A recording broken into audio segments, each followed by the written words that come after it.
Ya está aquí con nosotras el doctor Javier Moschini, él es médico neurólogo y hoy viene para explicarnos la relación que existe entre la hipertensión arterial y las enfermedades cerebrales. Buenos días, gracias por estar acá. Y en principio quiero saber, ¿por qué a la hipertensión arterial se le llama la asesina silenciosa?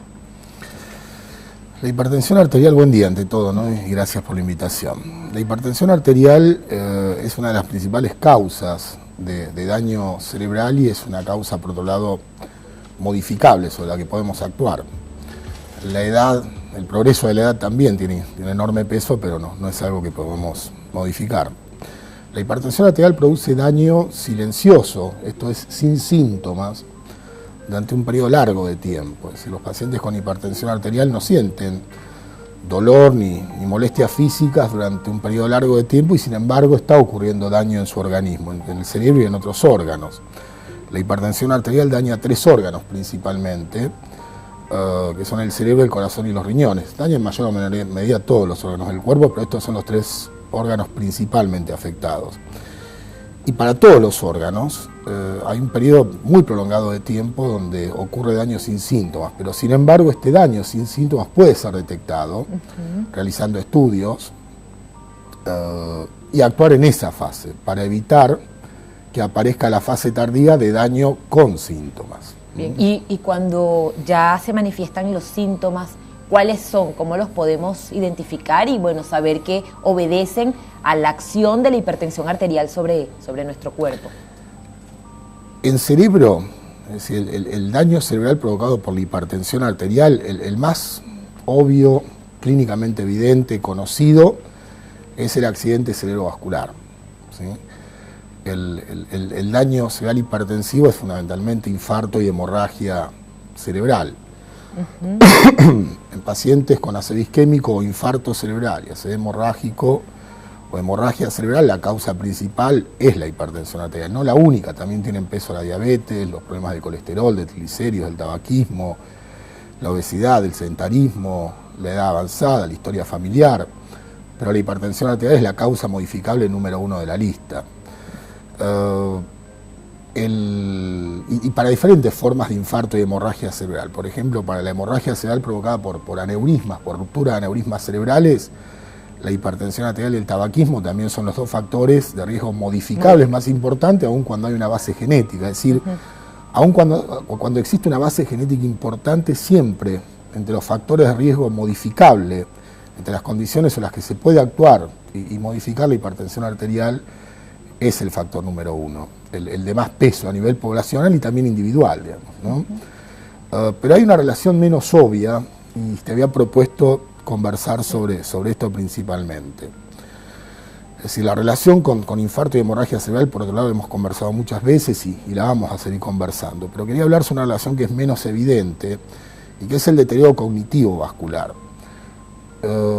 La hipertensión arterial suele provocar microinfartos cerebrales que quizás de a uno no sean clínicamente evidentes, no sean sintomáticos. No todos los pacientes que sufren microinfartos cerebrales provocados por hipertensión arterial tienen un síndrome clínico de ACV con parálisis repentina en la mitad del cuerpo. Serían leves en ese caso. A ver, de a uno suelen pasar desapercibidos, ¿sí? Pero cuando estos microinfartos cerebrales se acumulan y superan, digamos, cierto umbral, aparecen síntomas. Y los síntomas son los del deterioro cognitivo, son muchas veces similares a los de los pacientes con Alzheimer, ¿sí?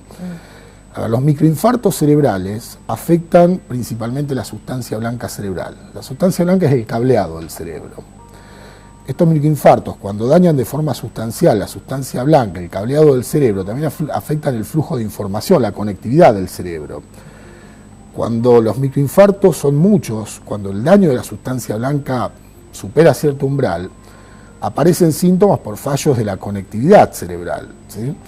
Y los síntomas son muy parecidos a los de la enfermedad de Alzheimer, la aparición en forma subaguda de dificultades en la capacidad de atención, de concentración, de planificación, problemas de memoria, cambios de conducta, cambios emocionales. Esto ocurre en forma lenta y gradual, no en forma repentina como una ACV.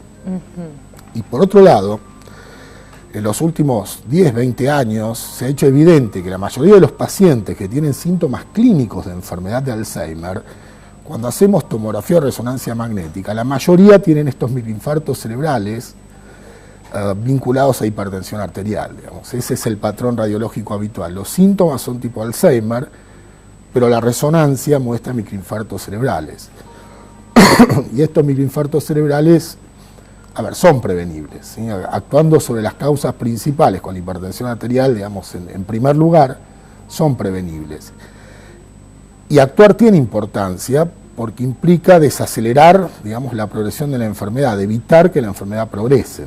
¿Sí? Y una vez que son evidentes los síntomas, ¿se puede revertir el daño que la hipertensión le ha causado al cerebro? A ver, en condiciones experimentales sí, en los laboratorios sí. En condiciones clínicas no habitualmente.